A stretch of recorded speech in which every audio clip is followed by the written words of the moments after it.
Shalom, puji syukur di hadapan Tuhan buat kesempatan pada saat ini kita bisa jumpa lagi dalam program Pesan Gembala.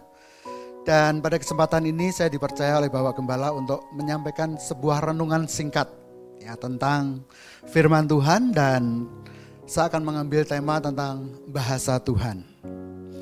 Nah, dasar untuk kita bisa mengerti dan memahami akan bahasa Tuhan, kita harus mengerti akan firman Tuhan itu sendiri yang merupakan sebuah media komunikasi untuk kita berbicara kepada Tuhan dan Tuhan berbicara kepada kita. Nah, dasar Alkitabnya kita akan buka dari kitab Yohanes pasal 8 ayat 43, firman-Nya berbunyi demikian. Apakah sebabnya kamu tidak mengerti bahasaku? Sebab kamu tidak dapat menangkap firman-Ku. Nah, ini yang berbicara adalah Tuhan Yesus sendiri ketika berhadapan dengan orang-orang Yahudi pada saat itu. Kita tahu bahwa orang-orang Yahudi ini adalah keturunan Abraham. Dan kita semua tahu bahwa Abraham itu adalah orang beriman, bapa dari orang beriman. Dia juga merupakan nenek moyang dari bangsa Yahudi, bangsa pilihan Tuhan. Nah, sekali lagi saya bacakan bagi Bapak Ibu semua, dikatakan dalam pembicaraan itu, apakah sebabnya kamu tidak mengerti bahasaku? Sebab kamu tidak menangkap firman-Ku. Nah, inilah salah satu ungkapan yang dikatakan Tuhan Yesus ketika berhadapan dengan orang-orang Yahudi. Mereka ini adalah pengikut Tuhan. Mereka ini adalah orang-orang yang kenal akan Tuhan, tapi sangat kontradiksi kalau mereka tidak mengerti firman Tuhan. Ya, mereka tidak bisa menangkap firman Tuhan. Karena Tuhan berbicara, Tuhan meneguhkan, mengapa ya kamu tidak mengerti bahasaku, bahasa Tuhan. Dasarnya karena mereka tidak bisa menangkap akan firman-Nya, menangkap akan firman Tuhan. Bahkan di ayat sebelumnya, di ayat 37 bagian terakhir dikatakan bahwa tetapi di ayat 37 dikatakan karena firman-Ku tidak beroleh tempat di dalam kamu. Mereka nggak ngerti bahasa Tuhan, mereka nggak kenal bagaimana Tuhan berbicara kepada mereka, dan mereka nggak ngerti apa yang Tuhan katakan. Karena salah satu sebabnya adalah firman Tuhan tidak tinggal di dalam hati mereka. Firman-Nya dikatakan karena firman-Ku tidak beroleh tempat di dalam kamu. Jadi kalau selama ini mereka dengar suara Tuhan, mereka dengar khotbah, mereka dengar pemberitaan firman Tuhan, tetapi kalau di hati mereka tidak menyediakan tempat buat firman, maka firman Tuhan itu tidak bisa meresap. Firman itu berlalu begitu saja. Firman itu tidak akan tinggal dalam hatinya, dan mereka tidak akan mendapatkan apa-apa. Itu benar sekali yang Tuhan Yesus katakan bahwa mereka tidak mengerti bahasa Tuhan. Mereka tidak mengerti apa Tuhan berbicara. Mereka nggak dengar-dengaran, nggak bisa menangkap sesuatu apapun yang Tuhan sudah katakan kepada mereka. Jadi Bapak Ibu, kalau kita mendengar khotbah, tetapi hati kita tidak fokus pada firman-Nya, percayalah bahwa firman itu akan berlalu begitu saja. Seperti sebuah perumpamaan bahwa firman itu akan dicuri.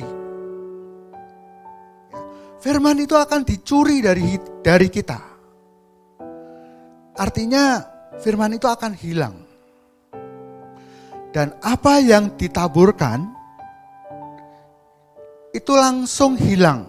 Ya, tidak ada satupun yang meresap, yang tinggal di dalam hati kita. Itu sebabnya kita kehilangan pesan, kehilangan apa yang Tuhan sampaikan kepada kita. Bapak Ibu Saudara yang kasih dalam Tuhan, ketika Tuhan Yesus berkata, apakah sebabnya kamu tidak mengerti bahasaku?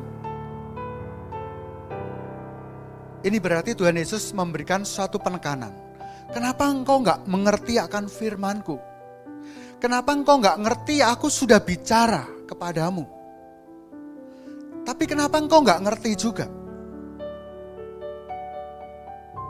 Lalu Tuhan Yesus sendiri, Tuhan yang mengerti tentang kondisi hati, keadaan hidup, keadaan yang di dalam kita, Tuhan Yesus sendiri memberi jawaban, sebab kamu tidak dapat menangkap firman-Ku. Jadi dasar untuk kita bisa mengerti bahasa Tuhan, kalau kita bisa menangkap firman Tuhan. Kalau kita bisa menyerap firman Tuhan itu di dalam hati kita. Itu artinya dibutuhkan sebuah kecintaan akan firman Tuhan. Kita harus mencintai firman-Nya.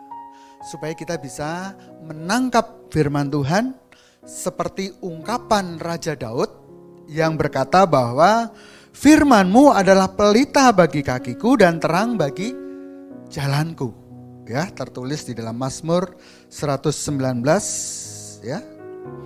Dikatakan bahwa firman-Mu adalah pelita bagi kakiku dan terang bagi jalanmu. Nah, Daud ini juga orang yang sangat mencintai firman Tuhan. Karena di Mazmur 1 ayat 2 dikatakan, yang kesukaannya adalah firman Tuhan. Daud ini suka akan firman Tuhan. Dia selalu merenungkan firman Tuhan siang dan malam. Dia hidup bergaul dengan Tuhan. Dia dengar-dengaran suara Tuhan dan dia juga melakukan apa yang menjadi perintah Tuhan. Nah, inilah dasar untuk kita bisa memahami akan bahasa Tuhan, yaitu kalau kita mencintai firman Tuhan. Karena itu saya mengajak kepada Bapak Ibu semua untuk ayo kita kembali untuk mencintai firman Tuhan. Kembali kita memiliki sebuah komitmen untuk baca firman-Nya, baca firman Tuhan. Ya, baca setiap hari, renungkan firman Tuhan. Karena itu menjadi sebuah dasar untuk kita bisa memahami isi hati Tuhan, memahami perkataan Tuhan, memahami akan bahasa Tuhan. Nah, kalau di dalam hati kita ini ada kecintaan akan firman Tuhan, maka tentu kita akan merindukan firman Tuhan itu. Ya, kalau kita sudah merindukan, maka akan ada satu kehausan akan firman Tuhan. Dan kehausan itulah yang akan membuat kita membaca firman. Kehausan itulah yang akan membuat kita merenungkan firman. Belajar akan firman Tuhan. Pelajari firman Tuhan itu. Dan juga perkatakan firman Tuhan itu. Sebagai suatu deklarasi, sebagai suatu ungkapan. Pengakuan kita terhadap kebenaran firman Tuhan. Seperti Yosua 1 ayat 8. Yang menasihatkan supaya kita ini senantiasa memperkatakan firman Tuhan siang dan malam. Supaya kita bertindak hati-hati sesuai dengan segala ketetapan Tuhan untuk perjalanan hidup kita supaya berhasil dan engkau akan beruntung. Ya, kemanapun kita pergi dan apapun yang kita lakukan supaya kita berhasil dan beruntung. Dasarnya adalah dari firman Tuhan. Jadi kalau kita mau mengerti bahasa Tuhan, isi hati Tuhan, kita harus mau merenungkan firman Tuhan untuk kita bisa memahami akan isi hati Tuhan sesuai dengan apa yang tertulis di dalamnya. Nah, oleh sebab itu jangan heran kalau Yesus pernah berkata, apakah sebabnya kamu tidak mengerti bahasaku? Ya. Dan perkataan Tuhan Yesus itu diungkapkan kepada keturunan Abraham yang notabene mereka ini adalah umat pilihan Tuhan. Sama seperti kita, umat pilihan Tuhan, umat yang telah ditebus, yang telah dipilih menjadi umat kepunyaan Tuhan. Tapi sebagai umat kepunyaan Tuhan, sebagai umat Tuhan, kita harus mengerti akan kehendak Tuhan, akan bahasa Tuhan, akan apa yang Tuhan ingin untuk kita kerjakan. Nah, saudara, untuk kita bisa mengerti bahasa Tuhan, kita harus menangkap firman Tuhan, karena di Yohanes 8 ayat 37 tadi dikatakan bagian terakhir, karena firman-Ku tidak beroleh tempat di dalam kamu. Kalau firman Tuhan tidak beroleh tempat di dalam hati kita, itu sama halnya adanya sebuah penolakan, ya. Dalam perumpamaan tentang biji yang ditabur, benih firman Tuhan yang ditabur, itu ada 4 kondisi hati manusia, di mana kalau benih itu jatuh di tempat yang berbatu, firman Tuhan itu tidak akan tumbuh. Karena tempat yang berbatu itu tanahnya keras. Tanah yang keras itu gambaran hati yang keras. Itu tidak mungkin firman Tuhan bisa meresap. Firman Tuhan akan mental, ya. Firman Tuhan tidak akan bertahan lama. Nah, kondisi hati berikutnya adalah tanah yang benih yang jatuh di tanah yang selain tanah yang berbatu, tanah yang di pinggir jalan. Nah, tanah di pinggir jalan itu adalah kondisi hati yang ramai dengan kesibukan dunia. Kalau hati kita ini tidak bisa tenang, tidak bisa fokus mendengar suara Tuhan. Kalau pikiran kita kemana-mana, hati kita kemana-mana saat firman Tuhan diberitakan, percayalah firman Tuhan pun juga tidak bisa jatuh meresap ke dalam hati kita. Lalu gambaran ketiga, benih yang jatuh di tanah yang bersemak duri, itu juga menjadi sebuah hambatan untuk kita bisa menerima firman Tuhan. Karena kekhawatiran yang ada, itu menjadi musuh terbesar untuk firman Tuhan bisa tumbuh dalam hati manusia. Nah, tanah yang keempat itu adalah kondisi tanah yang baik, di mana itu gambaran tanah yang sudah terawat, tanah yang siap menerima benih firman Tuhan. Itulah kondisi hati yang bisa menerima firman Tuhan. Kalau di dalam hati kita ini sudah kita dapati hati kita ini seperti tanah yang sudah dirawat, tanah yang menyediakan benih firman Tuhan itu jatuh dalam hidup kita, maka percayalah setiap firman yang ditaburkan dalam hati kita, firman itu bisa bertumbuh, ya. Benih itu bisa meresap ke dalam hati kita, dan benih itu bisa bertumbuh dan akhirnya bisa menghasilkan buah, ya.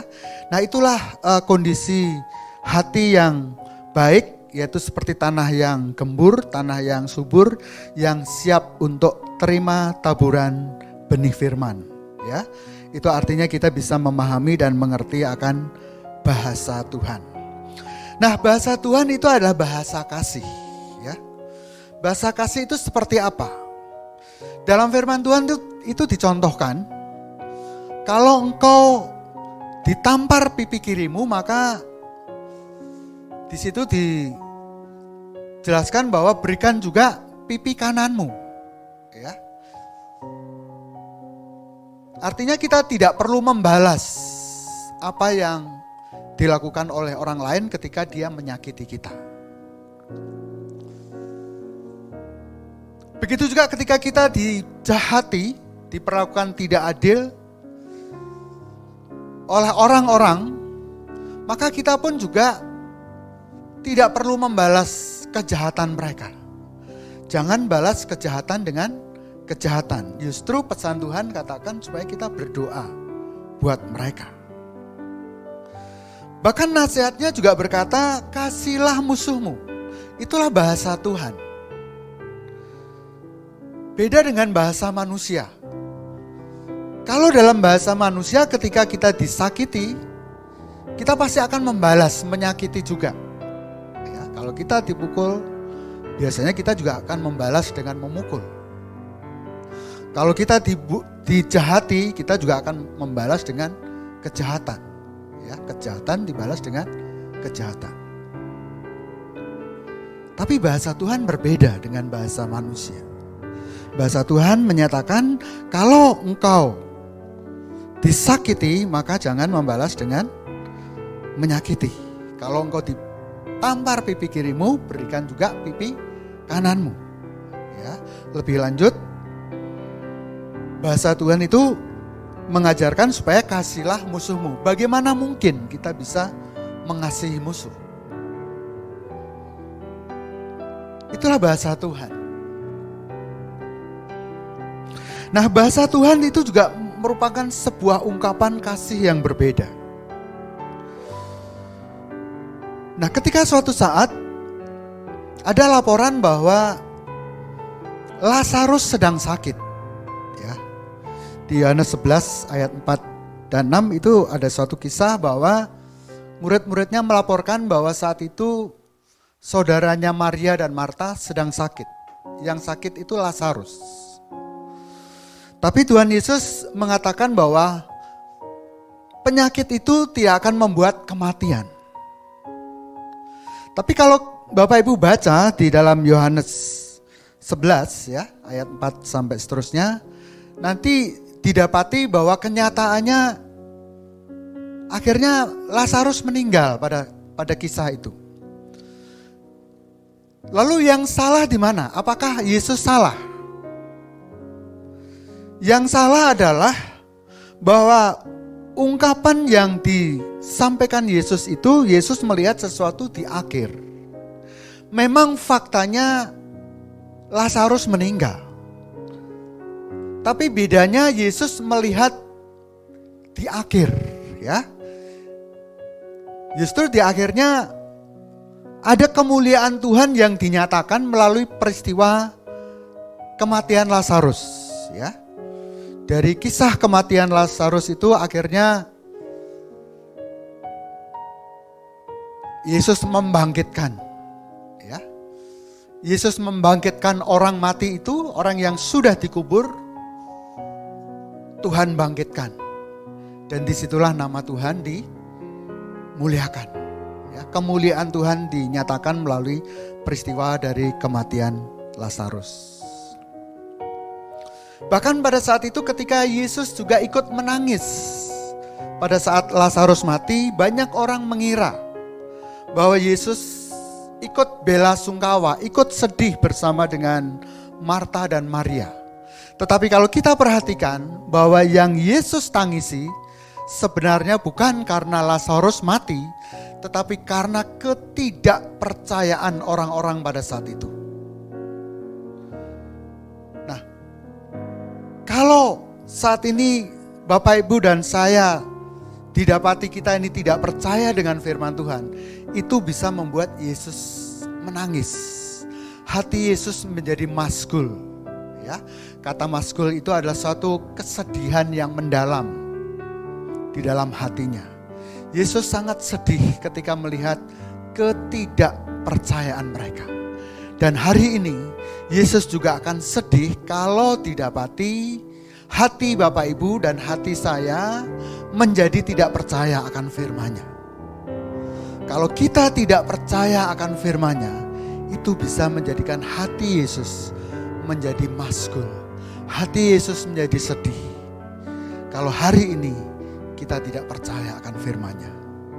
Karena ketidakpercayaan akan firman Tuhan itu bisa membuat iman kita menjadi lemah.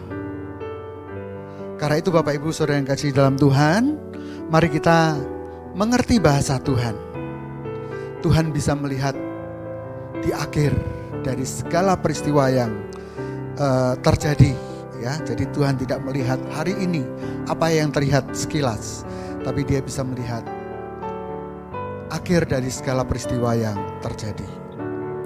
Jadi yang Yesus tangisi pada saat itu adalah ketidakpercayaan umat Tuhan akan apa yang Yesus katakan, akan firman-Nya yang Yesus sampaikan kepada bangsa Yahudi pada saat itu.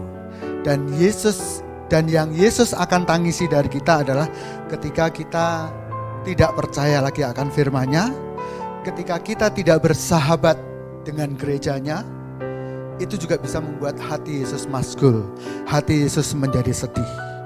Dan Yesus Dan yang Yesus tangisi dari kita adalah ketika kita tidak mengerti bahasa Tuhan. Ketika kita tidak mengerti apa yang menjadi kehendak Tuhan dalam hidup kita. Nah, karena itu Bapak Ibu, pada malam hari ini saya mengajak kita semua, mari kita renungkan firman Tuhan. Kita pahami firman Tuhan. Karena inilah sebagai dasar untuk kita bisa mengerti bahasa Tuhan. Tuhan Yesus memberkati. Amin.